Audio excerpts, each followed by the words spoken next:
Pinakamalaking contractor daw o congressman na contractor ngayon si CWS Party List Representative Edwin Guardiola. Base sa impormasyong nakuha ni Batangas 1st District Representative Leandro Leviste, abot daw sa 20 billion pesos na DPWH projects ang napunta sa mga kumpanyang konektado kay Guardiola. Nasa frontline na balitang yan si Marian Enriquez.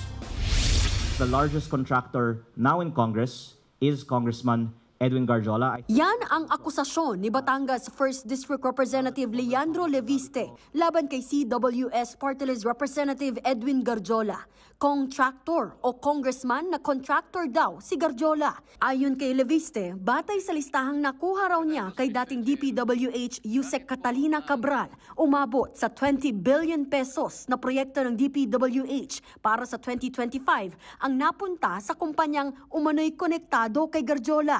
Makikita raw ito sa 2025 National Expenditure Program sa grupo ng mga proyektong tinawag na CENTI 20.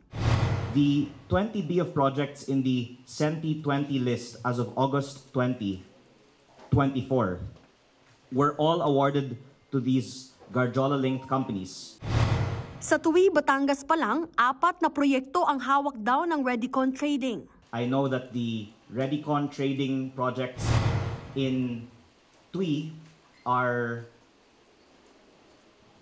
proposed by Congressman Guardiola because he called me asking for help for the local government to accept the asphalt specifications for the project. Ang matindi pa, gusto raw ni Guardiola na tanggapin ng lokal na pamahalaan ang asphalt project kahit bukid at bahain ang lugar. Dagdag pa ni Leviste, inalok siya mismo ni Guardiola ng parking projects ng DPWH at ng farm-to-market roads matapos ang eleksyon. Eto pa, may impormasyong nakuha si Leviste na 2 kasalukuyang cabinet secretaries ang nagpropose ng infrastructure projects na inaward umano kay Kong Guardiola. Bukod pa raw yan kay dating DPWH Secretary Manny Bonoan. Pero nang tanungin kung sino, I will wait to see if a case will be filed on Congressman Guardiola in the coming weeks to give them the benefit of the doubt. kahapon nagpunta si Leviste sa Independent Commission for Infrastructure para paimbestigahan si Guardiola. Sa ngayon, wala pang pahayag si Kong Guardiola sa mga paratang. Nagbabalita mula sa Frontline, Marian Enriquez, News 5. Mga kapatid, Julius Babaw po.